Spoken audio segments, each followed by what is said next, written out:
Yes, so welcome to SlapperCast episode 276. Six. Five? Let's say 6. I want to say One on the deck is 5, right? I thought it was 4. 4? We did 4. That's the one I just put out. 76. 276. You know, we have done 276 SlapperCasts. Would you believe that? Wow. Insane. Yeah. And we are powered by Waffle House. Oh. I don't know if you saw that. Yeah. Nice. These are real fucking expensive. I've been sitting next to you for an hour and I didn't even notice that. Yeah. I need to pay better attention. How often do you read a man's sunglasses? Don't read a man's sunglasses. Yeah. That's what it says on the inside of my Bible. My Bible. Yeah, well, we've been in this lovely traffic for how long? Longer than it said we would. Uh-huh. Shed light. He said Lies. Yeah. The map said 10 minutes, and it's been 20 minutes. It's been an hour. That's why we leave so early. I know I've asked this before, but when was the first SlapperCast episode? Do you know the date? It was February 2019. Come on. February 19? February 2019. I don't remember the actual exact date. February 20. 2019. No, I don't remember the exact date. The year was February 2019. of 2019. Yes. Yeah. Yeah, and it started off as being a sex therapy video, and nobody would fucking talk about it. So we ended up it ended up now becoming a weekly talk show with Blaggards where we just talk about wishing that we had a sex video, how to. But yeah, man, so much has happened since. So we're oh man, where to begin? Well, so we're on our way to sunny Dallas. This was a few weeks ago. A friend of ours, Larry, was having a birthday party, and we decided we'd throw him a party in Dallas. If we liked him better, we'd stay close to home. But so we just said, hell with it. We'll just go to Dallas and make him. Actually, you could probably, if you look in the rearview mirror, you can probably see him. He's walking there. He is. I can see his tattoo. Anyway, so yeah, happy birthday, Larry, and we're going up to the Wounded Ostrich in Deep Ellum, and of course that happened so long ago. Now we're older now, and we're. I'm gonna guess it was a good night. I'm gonna guess it was a fun night. I'm gonna guess it was Kate, Scott. Yeah. Safe bet. Yeah, and what else? Yeah, so we were talking music before the camera went on. We said, hey, we need to get some of this on. What's been on the turntable? What's been on the CD player? What's been on the cassette? What's been in the ears? What's been? Oh, look at the flooding over here. This is the heck, man? Yeah. Wow. This is what we've been dealing with up here. We're actually just we're about an hour and a half, actually 2 hours north of Houston. So you can see that. Wow. Yeah. That's fully underwater. Uh-huh. That's what they call flooded. Look at the car over here. Yeah. That's Larry. Hey, Larry. Oh, dang. He's fishing. I'm fine. Yeah. His car is just like that. It's weird. Yeah, he's jacked. Yeah, watch out here. Here's another one. Here's another good shot. Yeah, we've been dealing with major flooding up where I live in Huntsville. Look at that. That's actually a city under there. It's the city of Regina. Holy crap. Yeah. Yeah, a lot of water. And I hope that's not why these wankers were slowed down. Yeah. I think we're slowed down so we could, is that water? What do you do with it? I don't know. Let's just stop and look at it. Anyway, so back to Dallas. So we're talking about, so what music were we listening to on your devices? What have you been listening to lately? I'll start. Okay. Just kidding. Go ahead. Turn her off. We don't need her. On the fastest route. Shut up. Let's go, bro. Yeah. Come on, Rook. Chad, so what have you been listening to? I thought you were going to start. I was joking. I'll start. Go for it. You're up. I've been listening to this band. You're up. This band called The Speakeasy. Are you making this up? Yeah. No, I've been listening to them. They've got like a little 4-song that came out this last year, and I think it's called Bright Yeah. Side. It's called what? Bright Side. Oh. If I remember right. It's kind of like that, you know, I call it pop punk, but it's kind of that genre. Yeah. I just crank it up, man. So, do you know anything about the band? No. Good. I don't know like the history of them. You know, Yeah, good but- chat. Yeah, no, I don't know, man. I just turn on and listen to it, you know? That's good. That's how it is. Chad, what you been Sometimes I listening like that, you know? You Yeah, I know. start digging into them, and I'm like, Yeah. Man, I don't want to know about you. I just Space want to Hulk. listen to your stuff, dude. You know what I mean? I get that a lot. Chad, what have you been listening to? I've been not a whole lot of music listening this past week or two, but when I have been doing it, I've been rediscovering like the early solo Peter Gabriel stuff I used to listen to when I was in high school, which really doesn't. It's been years since I listened to that stuff, but I found a bunch of my old ticket stubs, and I have the ticket stub from that show that I saw at the Summit in December 1986. I wouldn't have been able to remember that date if it wasn't for this ticket stub.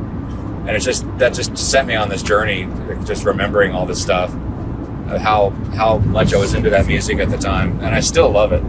Oh Jesus! Wow. Just so you know what we're dealing with here, that is all road weary. Just FYI. Sorry, Chad. So, and one of the stunning things looking at this ticket is, look at that. Whoa. There's a road under there somewhere. There's lots of roads. Yeah, look at the signs. Yeah. Ugh.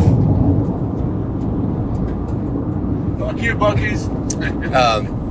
Oh, look at that. Can you guess? Let me see if you guys can guess what the ticket price was for that show. I had 8th row seats at the Summit for Peter Gabriel, 1986. 1986. Yeah, it was. This was when he was touring under his album So, Sledgehammer and all that stuff. $5. 16. Very close. It was like $15.75. Oh, man, I had it. 15 Yeah. I was gonna say, you got ripped off. Yeah, 16, dude. The Crowded House show I saw at the back alley the same week we saw Tin Machine there. That was $5. I saw that. I was like, what? Well worth it. Well Tin Machine was like $17. Yeah. So, yeah, that music, that album Security, which is the one that has Shock the Monkey on it.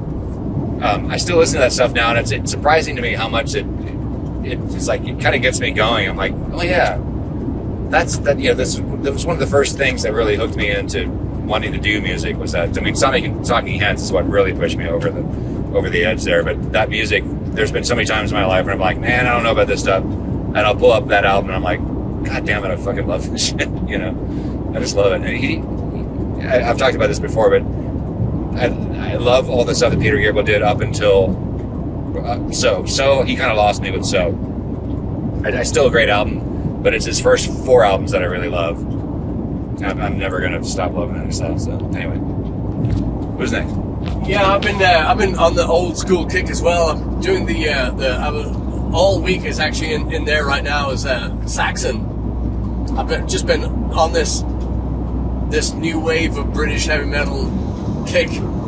So Iron Maiden, Killers, Saxon, Denim and Leather, little Priest. Cool.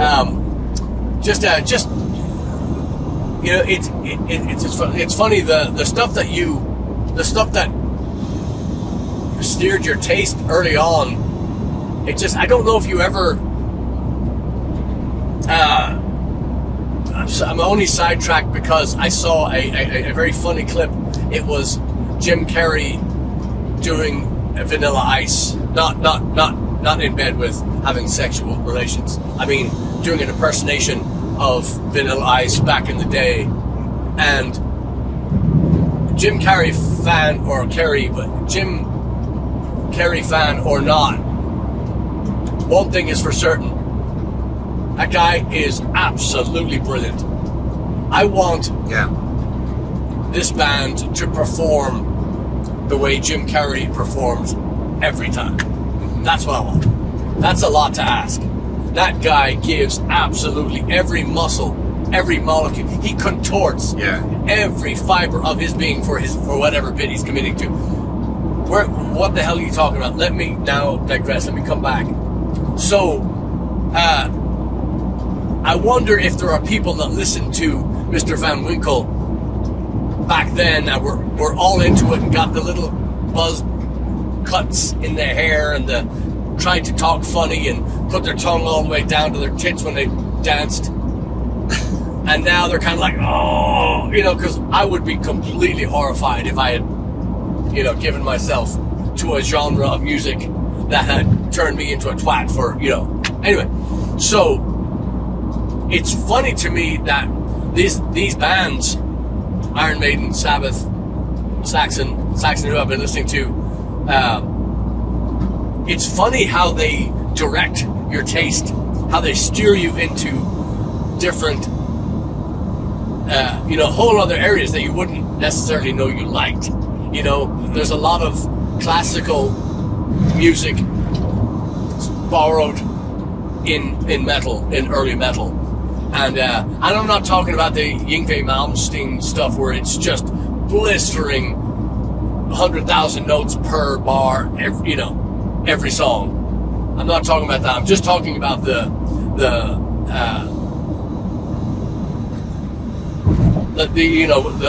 song Black Sabbath by Black Sabbath. The construction of that song would not have ever happened if it wasn't for that classical music, where they got those, those just notes and those, those progressions and all that stuff. And here we are today in 2024 on our way to the Big D. And that stuff is still prevalent in our, in our, because we were talking too before the cameras came on about writing songs and the process in it. But all that stuff is still used today. It's just magnificent. Yeah. It's so. Yeah. So that 30 minutes of splooge is just me saying that I'm so grateful for all these bands I listen to, but I'm also so happy that I'm still as addicted to those bands now, today in 24, as I was back in 1981. Right. Yeah. 85, all that stuff. So. You hold on to them and protect them almost. Yeah. Don't talk about my band. Oh yeah. Oh yeah. Part of that band. Especially if for your influential years. Yeah. Like teenagers and stuff. But. Yeah, I was actually hoping that Bucky's was underwater. It's not. Damn it.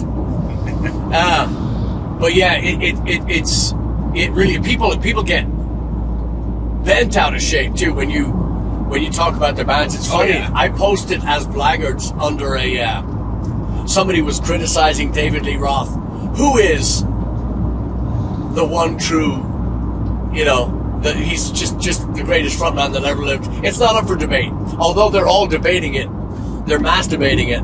They are masturbators.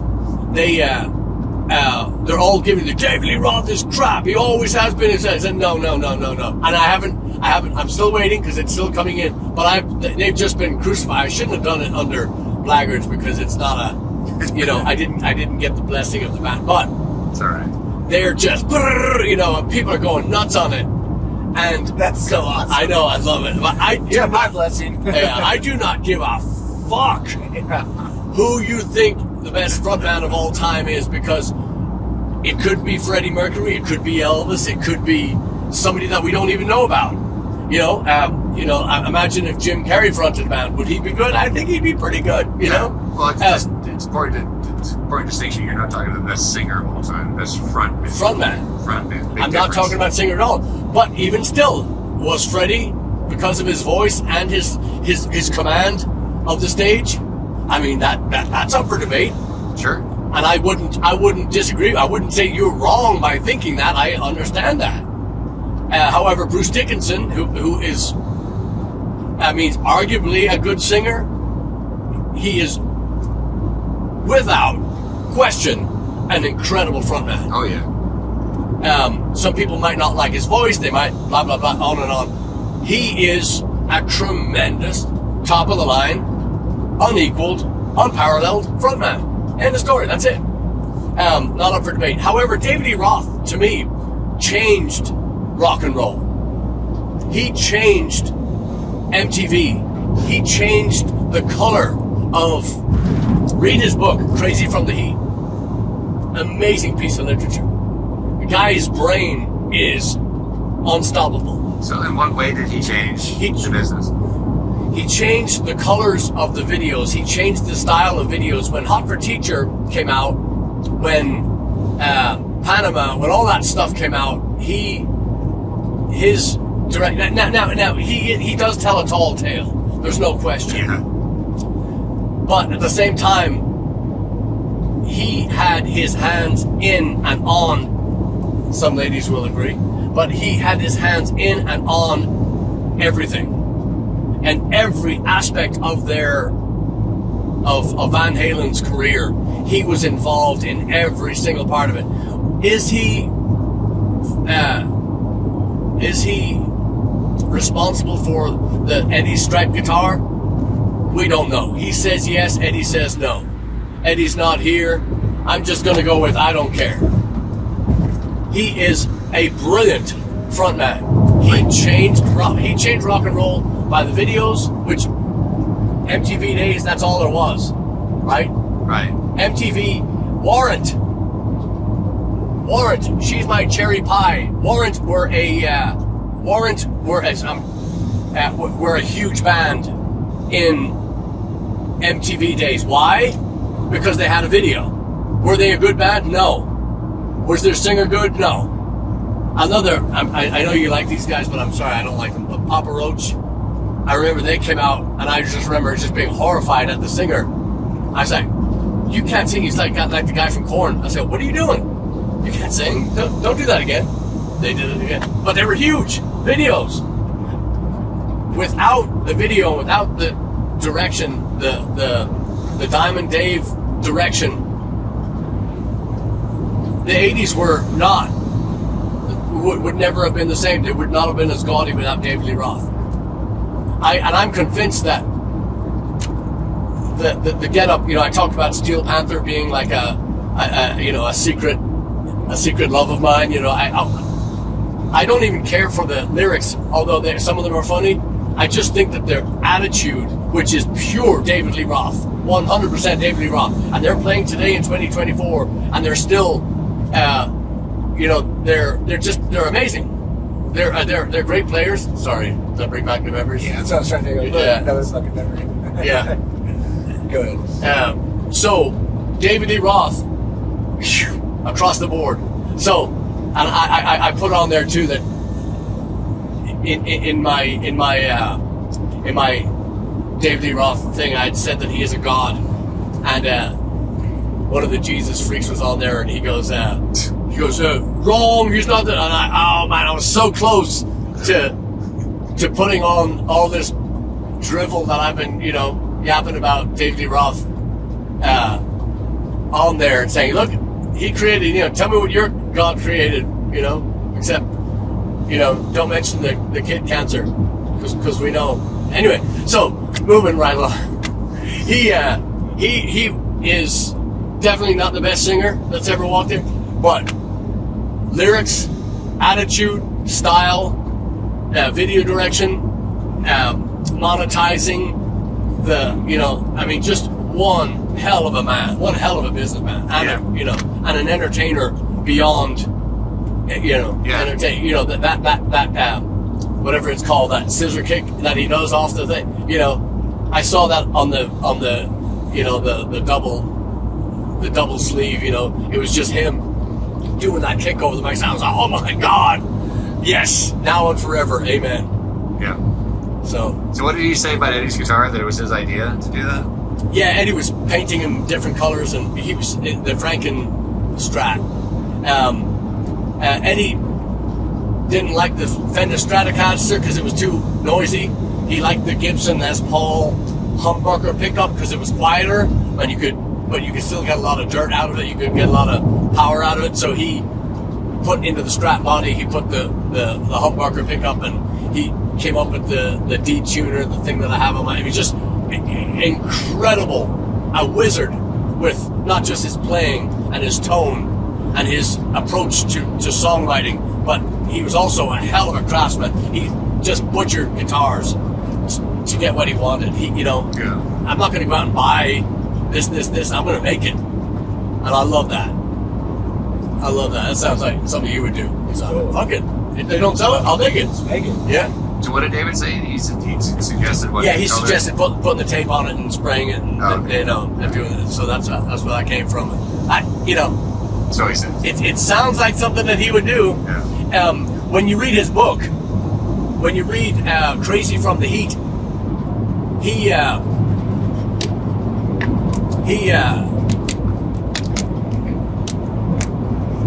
he talks about, and I've mentioned this before, they would pull up to the stadium and the scalpers were out with their t-shirts, with their bootleg t-shirts. Right. And they're out there selling thousands and thousands and thousands of dollars a night in bootleg merch. And then you're coming into the show, you've already bought your $10 shirt, you're not going to buy their $15 or $20 shirt. So they're out to sale.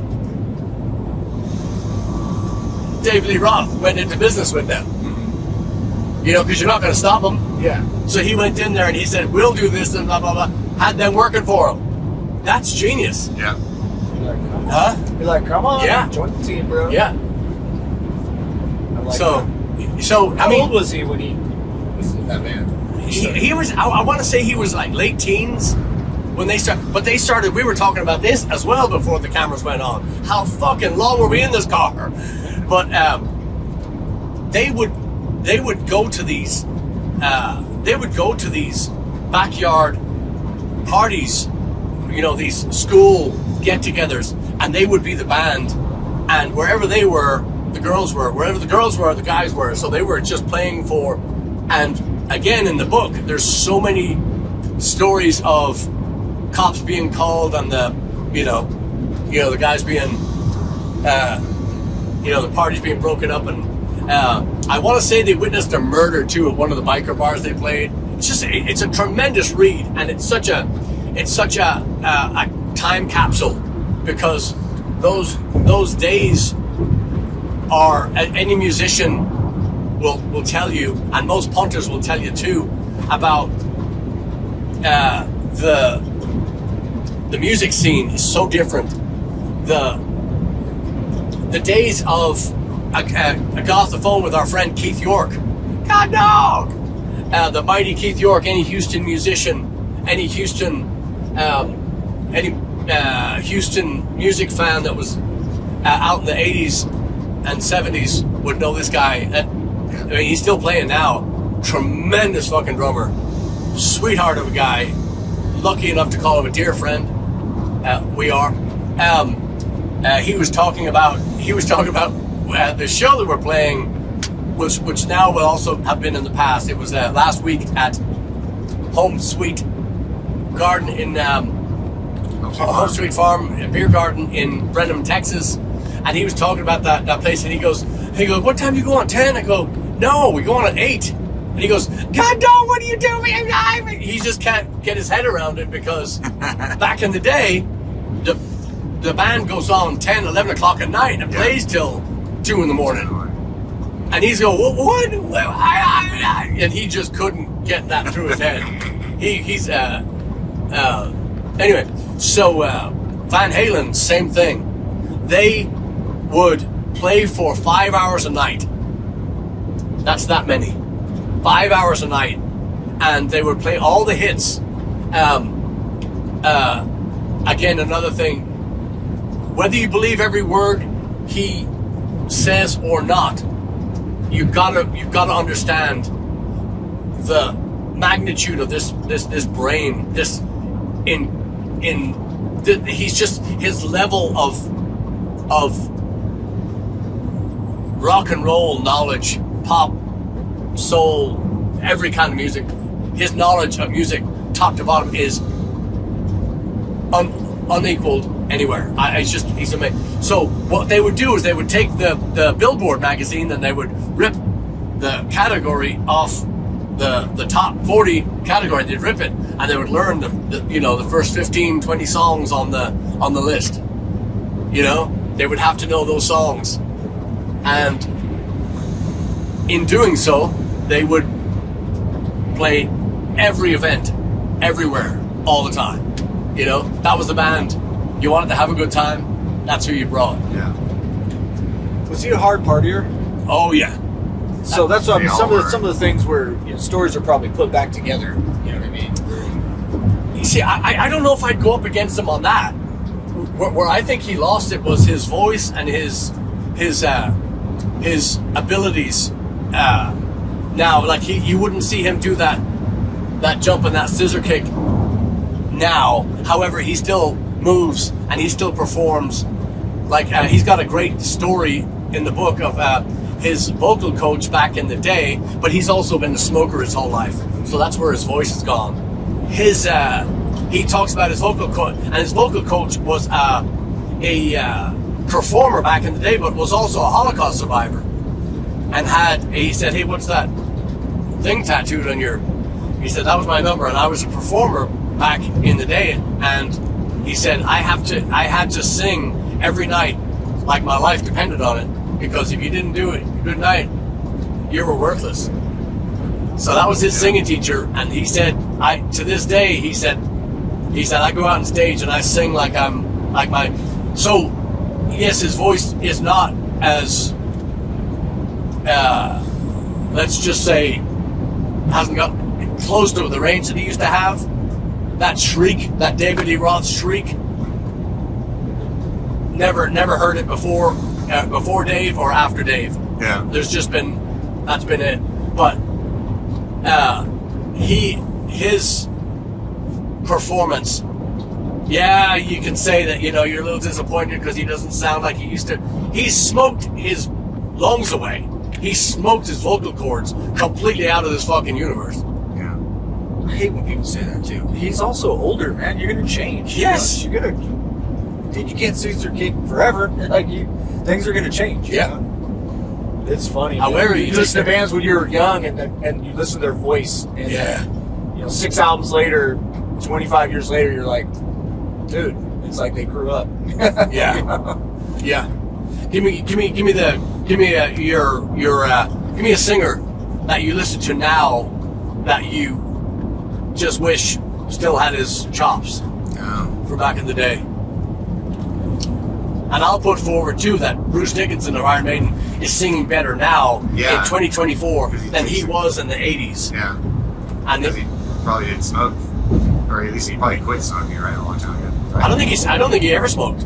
There you go. I don't think he ever did, but he was another one. He was a world-class fencer. Yeah. I mean, and he's always been in shape. He and Steve Harris have been in the best shape of that band. Anyway. Well, the first one that comes to mind for me, and I'm not a huge fan of Paul McCartney's solo output, but it's been a big topic of conversation amongst Beatles fans that his voice has really changed in the past 10 years or so. Yeah. And yeah, he's 80 or so now. Yeah. You gotta, and yes, he is older, but you gotta think he smoked most of his life too. Yeah. Pot, cigarettes and pot. Yeah. For decades. And cock. And you know that has something to do. Yeah. But I don't want to knock him too much because he does take pretty good care of himself. Okay. Otherwise. Well, here's another topic. You're very fucking welcome. Aren't you glad you did your fucking meth today? Yes. Here's another topic. So, as a performer, if you still have the energy and the will and the want and the need to go out and fucking perform, who the fuck are you to tell them to stop? Yeah. You know what I mean? If people are going to come see the thing, Yeah. who the fuck are you to say, no, don't do it anymore? Right. Listen, I'm guilty of that. I've said that, Bob Dylan should hang it up. No, he shouldn't. No. Absolutely not. He doesn't sound good. But Yeah. you know what? If he goes out there and he is generous enough to give you his time, of course, you're paying for his ticket, that's fine. But if he's willing to go out there and give you his fucking, grace you with those fucking lyrics, then you just go and you have a good fucking time. And you don't care what it. Yeah. So yeah, somebody like Paul McCartney who has all the money in the world anyway, he doesn't need to go out there for the money. He's not doing it because of that. I'm sure it does help. He's out there because it's his whole life. That's what he does. I mean, I heard if you could draw audiences like that, would you stop? Yeah, that was exactly what I was going to say. That's exactly, the Stones played the stadium in Houston 3 weeks ago now, 4 weeks ago, and people were saying how much they enjoyed it. As a non-Stone, as a non-fan, I go, oh, bless your heart. But you had a Did you go? No. Oh, fuck no. It sounded like you Not did. with a free ticket. No. Oh, No. man, that would have been cool. No. Why? I have no interest. I don't like any of their songs. I don't like. I've just never been a fan. So I don't want to go and take up the space of somebody that might enjoy it. Didn't you say a long time ago one of your girlfriends dragged you to see Elton John or something?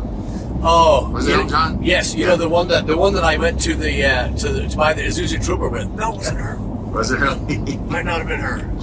It might have been her. I'm so happy that you owned an Isuzu Trooper. I did own an Isuzu Trooper. maybe Chad will show a picture of it right now. Yeah. That was our first band vehicle. That was a great car. That was a great machine. That's awesome. You wouldn't believe the lengths to which we managed to fit all of our gear into that. It was before we had merch, really. Yes, but going back to the Elton John thing, who I'm not a fan, still not a fan. Appreciate. Same with the Stones. I can appreciate what they did. Sure. But I'm going to say,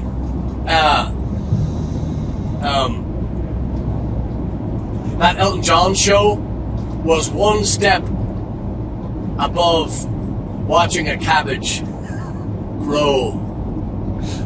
Or no, grow. That's too exciting. Like boring? One step. What? Like just boring? Oh my God! How about watching a cabbage wilt into? It was so fucking.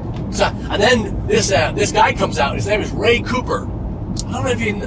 Yeah, the percussionist. Yes. Yeah.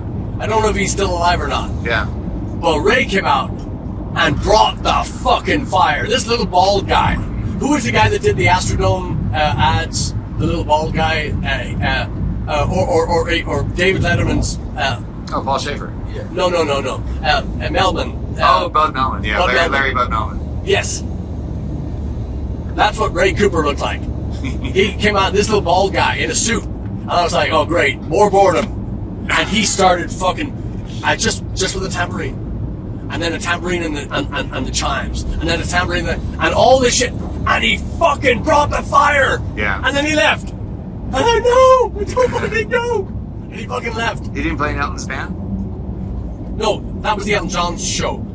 And it was just Elton John on his fucking own on a piano. Oh. Being really fucking boring. And then Ray Cooper came out mid-show and they came up and then he fucking left. And he didn't come back. I was so Like what just happened? Yeah, I was like, you can't do that. Like the show's backwards. Yeah. Yeah, Ray's a beast, man. He's one of those guys who's played with everybody. He's like Jim Keltner. Yeah. Like he's just Carol everywhere. Kay. Yeah. Everywhere you go. What a brilliant, and a performer. Fuck the ability. Yeah. Again, like the David Lee Roth. Fuck the ability. Fuck the, yeah. There's the title. No, but the David Lee Roth thing. I don't give a fuck what you sound like. You can do that. Do that. Yeah. You know? So good. Yeah, I think So good. I've said this before about the boring shows, but I don't know if it's because maybe it's because they're older, but that Alice in Chains show. Oh my God. I don't know if it's a singer because his voice changes, but I was just like Trying to stay awake? I was in fucking pain. You said Alice in Chains? Yeah. Yeah. It was just watching them older. You're like, I just expected it to be more power. Yeah. Drummer was pretty good. You know, I mean, they're all good. They're great players. Yes. Something like that. But it's No just question. great songs, great players. But man, it was just like, it was like they had, they were chained to the floor. You know, it's like they couldn't. Their feet were just fucking. It's almost like that. Nope, this is where we can't go. You know. Yeah. But my Alice in Chains story again. Begging forgiveness for anybody that might have heard it before, but I saw them open up for this metal festival that they did at the Summit back in the day in Houston, Texas, and Alice in Chains, Man in the Box had just come out, and they were huge. They were getting huge, but not big enough for the motherfuckers that were running sound lights to turn the house lights off. They performed first in front of like 2 or 3 decent bands, not great, but decent bands, and they left all the fucking overhead lights on. They didn't give them any stage lightings, and those guys just had to come out and just fucking, as the kids say, pound sand for an hour and then go on. I felt so bad for them because they sounded great. Jerry Cantrell, monster player. Lane Staley at the top of his game. I forget the bass player's name, but great bass player, and the drummer was great too. But yeah. A fun band if you're into that shoegaze kind of.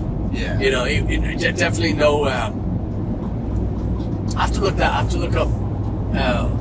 the year and the lineup, but I just remember feeling so bad for them. You know, why would you not turn the fucking house lights off? yeah. Richie Blackmore of Deep Purple when they would play any festival, he's I don't give a fuck where you put us on in the lineup, just not during the day. He said it has to be dark. Oh, yeah. And that was his only. I was like, that's pretty fucking good. Dude, if you're not turning the lights on or off because they're an open, you're just servicing the crowd. It's for the fucking crowd. They'll have a better show. I hear the musical, non-theatrical people have to go, well, what difference does it make? It makes all the difference. Yeah, for sure. All the difference. If Richie Blackmore says it, then you can take that to the bank. Yeah, there's a frontman that I'm glad he lost his voice. This is that dude who wears the bandana, the Brett Michaels, the guy. Oh from my God! I Poison thought you were taking a swipe. I didn't know he lost his voice. No. He doesn't really. Yeah. He sings way different than before, But yeah, that's my little dig, That's a sorry excuse for a band. I just never liked them. I never understood it, and I couldn't even I wasn't understand. big on the hair band thing. Yeah. I wasn't. Maybe because I was a little bit too young, I think, during that time. But I don't know. People went crazy for that shit. Yeah. I mean, they still They out. still go crazy for it. Yeah, they're still out on the road, and these people go see them, and I'm going, but they're not good now, and they weren't good then. They weren't good then, and they're worse now. So what? But I don't know. Yeah. It's funny. It's funny. I know all those bands because they were all lumped into. They're like, he's got long hair, he'll like that. They go, no. Chances are you're wrong. I'm just gonna say the bandana dude from now on. The red bandana guy. Yeah. I don't even know if that's real hair anymore. That's funny. I've heard that too. I think it's fake. Yeah. I would like to know that. Yeah.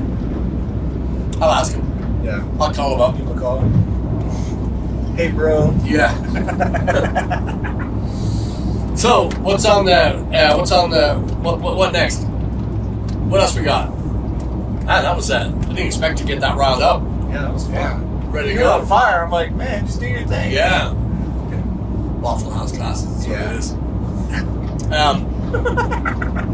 That's what it Where did is. you get those? Greg Fugate. Nice. Are they new? No. Got them for a while. Yeah. Greg, when did you give me these?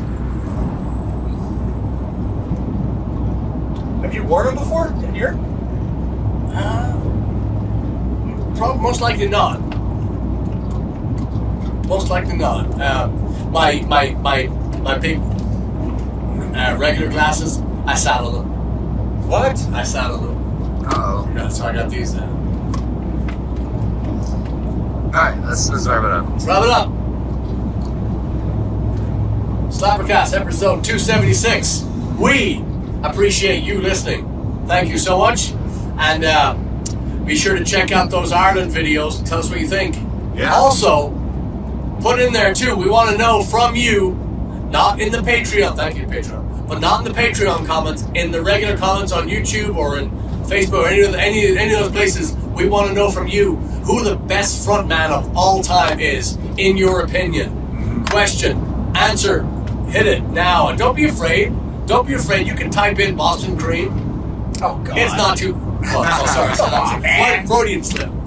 You're losing that battle. I'm still not. I'm never. You're gonna, losing I'm that never battle. Gonna, I'm never gonna lose that. I'm so as happy. long as there's donuts for sale, I still have a chance. Anyway, No. so put your favorite frontman of all time in there. You can give us a reasoning for it. You don't have to, but it'd just be nice to know. And the winner gets a glazed blueberry Boston cream. Nice. Yes. Cheers. See ya. Cheers. Turn the fucking camera on. I'm on, bro. The heck, man. Yeah. Frank from Matua lad. Recording we are. I'm tired. We played at a little place called the Wounded Ostrich in Dallas, Texas, Deep Ellum, to be exact. Yeah. We had fun. Yeah. Lawrence running sound and Blaine behind the bar, and they call him Big Country. It's a great fucking name. They call Big Country at the door, and what a outrage! Charles and all the staff there, brilliant. And we had Larry's birthday, and we had chocolate cake. I came off sugar. Oh Yeah. What a rush. Welcome back. What a rush. No, I'm off it again. I'm off it again. Did you have the cupcakes or the cake? Yes. Both? Yes. Nice. Just a bite. I had a small bite of the cake, but that Well, the cake's not gone yet. shut the. No, the cupcakes were. I mean, they weighed as much as a fucking tire on this fucking van. I had 2 of them. Did you? Yeah.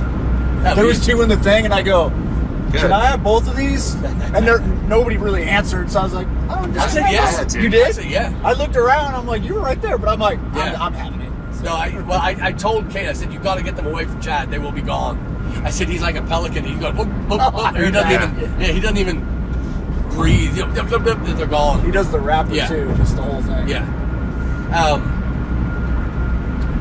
But so we switched the cameras back on as we head south on a beautiful, balmy 72-degree night in South Texas. We just discussing a few of the songs. There's a song that I can't say we've committed to playing live until tonight, but a song by the Pogues called Rainy Night in Soho. And we had, the last time in the woodshed, we'd gone over it, we'd kind of played it and said, pick up the tempo and drive it a little harder, and just basically think of it as just think of it as like a rock ballad, and not like the song "Carrie" by Europe, Not like Sister Christian. Thank you. That's something a little bit more. Yeah. God, what a terrible song. And I love Brad Gillis. But what's his name? Yeah, the way we played it tonight was the way I would play that song every fucking time. Every time, any day, all the time. And then we messed with the tempo in Spanish Lady. That was another one. Thoroughly enjoyed that one tonight. I was just able to. There's certain. Tell me what you think on this too. Just on your perspective. My perspective. When we do a song and the tempo hits just right, it feels like you can somersault. You can run away and make a cup of coffee and come back and still be in the pocket. It's just this magical place. And some of the tempos tonight that we played, some of the newer tempos that we played, felt so comfortable. Yeah. And Lawrence had done such a tremendous job on the in-ear monitor system. Mind blown. Yeah. Absolutely. So I mean, do you guys know what I'm saying when I talk about? I know you know what I'm saying. I'm just. About tempos? Is there about that pocket playing? Absolutely. I mean, I know you know what I'm saying, but was there any moments of that tonight that you can think of for you guys? I think all throughout the night. Almost everything, yeah. Yeah, there was a lot of stuff. I think Nightclub, we played Nightclub, Yeah. had some good parts where I just felt like I was just... Old 97s. I mean, Soho definitely, as you said. Soho was Soho, yeah. Let's stop for a commercial break here. Oh. Ladies and gentlemen, boys and girls, in Deep Ellum, in Dallas, of all godforsaken places on the planet, I'm going to tell you right now, this is, as you can probably read from the cup, this is Merit Coffee. It's on Main Street. It is, I'm going to put this up, actually, earlier in episode 276, I was talking about the Constellation Coffee and how good that was. This is nearly as good as Constellation Coffee. This was, if it was 10 degrees hotter when I bought it, it would have been the perfect cup of coffee. I would have had dreams about this. I would have done things to this coffee cup that would cause a restraining order to a living being. The coffee cup gets a restraining order against you. No, it can't, Chad. It's not. It's It's gonna be okay. But this was tremendous. Take my word for it. Merit Coffee, Deep Ellum. Whew. What was your favorite part about tonight? My favorite part tonight was the sound Yeah. by a long shot, only because, and nothing against Lawrence, just the first time we were there, we struggled with the sound with the first guy. He was good, nice guy, good, nice, good energy, funny guy, enjoyed his company, Christian. But Lawrence tonight just took charge. The room wasn't too loud. The volume in the room was perfect. The tones were good. The mix was great. Well, I took my ear out a little bit to listen to the room. Nailed it. So that was my, it's such our fun. Well, we also have to thank Michael Logan of River Driver fame. He's not a Dallas. He's not a native of Dallas. He lives quite far away, but he came in to help us, and I need to get a hold of him. But River Driver, they're from the Dallas area, but they're like folk, Celtic folk. You say? Yeah. But he also runs the Sherman Celtic Festival. Yep. He runs sound at NTIF, the North Texas Irish Festival.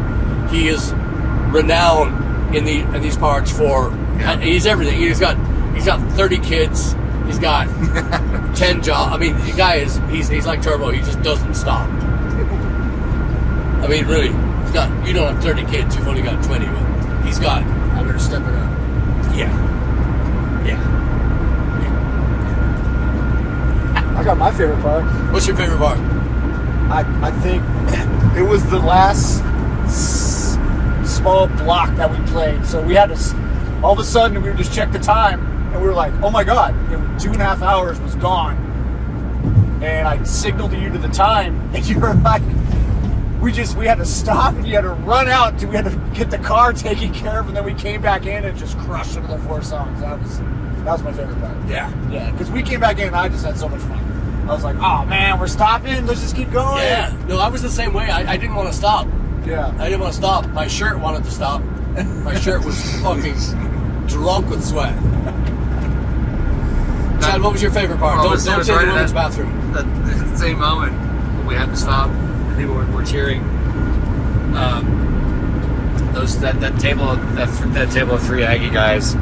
They told me, by the way, they bought shirts, all 3 of them, and they used to come see us at O'Bannon's back in 2015. So they're sort of old school Aggie fans. I thought I saw the. One of them definitely looked familiar.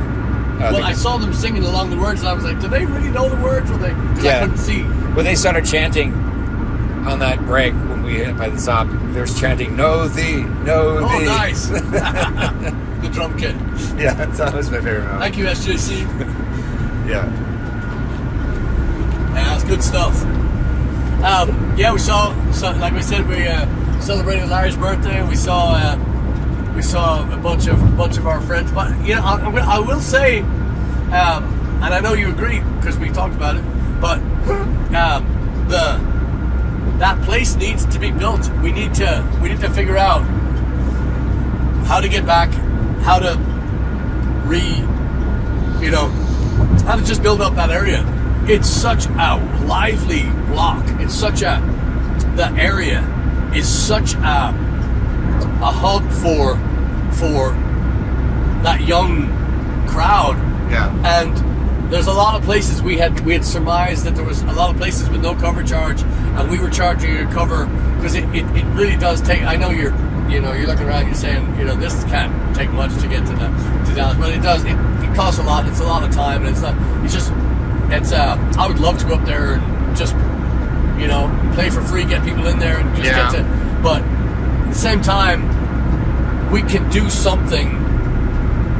We can have some kind of event to where we can introduce ourselves to that crowd, because that crowd is tailor made for what we were doing.